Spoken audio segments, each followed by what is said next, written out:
Tom Aspinall came out and announced that he is the official backup fighter for Jon Jones versus Stipe Miocic at UFC 309 in Madison Square Garden. But I can tell you why he's not really the official backup, why he won't be a backup fighter for UFC 309 in this video. Hello and welcome to Bloodsport MMA. Assalamu alaikum, everyone. You might think like, what are you talking about, Blood? Even Dana announced that Aspinall is the official backup for Jon Jones Miocic, right? But I'm not saying that he's not the official backup, that he won't weigh in on the weigh-ins and stuff like that. The problem that Aspinall has is that he wants to fight Jon Jones, right? That's his ultimate goal that he has. He wants to fight Jon Jones to unify the interim belt with the undisputed belt, become the undisputed champ by beating the greatest of all time. I'm not Dana White, but I'm saying he's the greatest of all time. If you don't know, now you know. But the problem with that is that if Stipe pulls out, and that's the case that everyone is going for, right? That Stipe pulls out. Because first of all, I don't really think Jones pulls out. Jones only pulls out of a fight if he has a really severe injury like his pec that he tore the last time around, right? And that's not something that just happens occasionally every few months.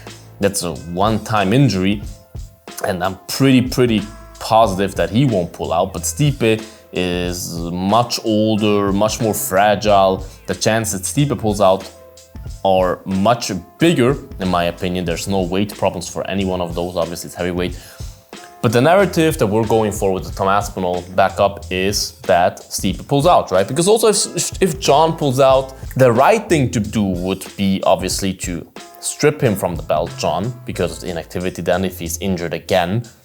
But I don't know if they would do that. It would definitely be the right thing to do. But if that should happen, I could see a world where Aspinall then fights Miocic. Stipe is crazy. For the undisputed belt, which would just never be that satisfying because he did not really take it from the champ. He then took the undisputed belt from someone who hasn't won a fight in like 5 years or something, you know what I mean? And Jon Jones then will probably never come back if he's injured again, which means Aspinall would always live as the champ who never really beat the champ to become the champ. That's fucking illegal. If you go to the scenario that Miocic pulls out and Jones then should fade Aspinall, especially if you are new to the MMA scene, if you're new to the UFC and whatever, let me tell you something about Jon Jones. I could go into heavy detail, and I will go into heavy detail. Jon Jones might be the craziest guy when it comes to preparing for his opponent.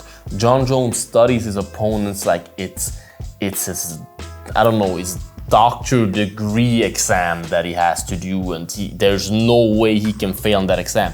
He knows everything about you when he fights you. He has studied you in all, he probably knows your shoe size, he knows everything. He studies your tapes back to back to back to back. He dreams of you, probably. This guy tickles my pickle, and that's how obsessed he is with his craft. He wants to know you in and out. He wants to know everything you do in there, inside that octagon, right? That's the reason, and it's proven in the past. That's why I say if you're new to the UFC. UFC 151, Jon Jones was scheduled to fight Benson Henderson, what is wrong with my head? Dan Henderson, obviously, Hendo. And Hendo had to pull out ACL tear, something like that it was. He had to pull out with an injury. I'm butchering it now, 1 week before the fight, something like that. Definitely 1 week or more before the fight. It wasn't like 2 days or something before the fight, right? He had to pull out from the fight. And the UFC was like, okay, let us find a replacement, because we can't just cancel the event. Let us find a replacement. There was a guy named Chael Sonnen. By that time, Jon has never faced Chael Sonnen before, who said, hey, take me. The UFC said, we'll take you. The UFC went to Jon, said, hey Jon, we have a guy, Chael Sonnen, also a wrestler. Dan Henderson was a wrestler, and even though Dan Henderson was never famous for using his wrestling in the UFC, but anyways, hey, we have a guy, Chael Sonnen, he's willing to step up, fight him in the main event, Deal or no deal? Normally, that's not even a real question. You just accept, right? It's a title defense, especially like it's not even just an opinion. It's a fact that Chael Sonnen is like 10 times less dangerous for a guy like Jon Jones than Dan Henderson, because Dan Henderson is a guy who can always catch you somehow, and if he catches you with one punch, you're out. And Chael needs to out-wrestle you in order to win, and to out-wrestle Jon Jones is, yeah, good luck. But Jon Jones and his team sat together and said, hey, no, look, we won't take that fight. We do not take short notice fights. We do not take replacement. We do not do that. We prepare for Dan Henderson, we studied him, we know everything about him. We will fight Dan Henderson or no one. I've never faced Chael Sonnen. They publicly said, it's not like I'm making this up and they didn't take the fight because, I don't know, they didn't think Chael was worthy of it and they cared about being worthy, nothing like that.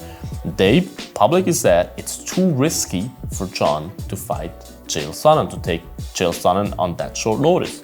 They said it's too risky. 1-on-1, 2-on-1, or 5-on-1, I'll make them all need 9-1-1. Even though Chael then fought Jon however many years later or whatever, in a real normal fight where Jon had time to prepare for Chael, and he absolutely smoked Chael, right? But Jon said, no, Chael Sonnen is too dangerous or too risky to take with 1 week notice. I didn't study enough for him. You know what I mean? So you then think, and by the way, the UFC had to cancel the whole event. Dana will never forgive Jon for that and his coaches. Never. He always brings it up every now and then. He hates that. That's the only event in UFC history that has ever been cancelled. UFC 151. And it was cancelled because of one man and one man only. Jon Jones, and his coaches. I think it's disgusting. I think he's disgusting. The event was cancelled. Jon Jones was willing to say, hey, no, probably extra money offered. No, I'm not taking it. It was Chael Sonnen. Now imagine Jon Jones now, where his legacy is much bigger already, and there's much more on the line. He takes a replacement for Stipe, a 40-something-year-old Stipe, to fight a 31, 32-year-old killer, probably future GOAT Tom Aspinall? You really think Jon would take a fight like that on short notice, a replacement like that? Forget it. Forget it. Tom Aspinall is a much more risky fight and dangerous fight for Jon than Stipe. And Chael was a much better and less risky fight for Jon than Dan Henderson.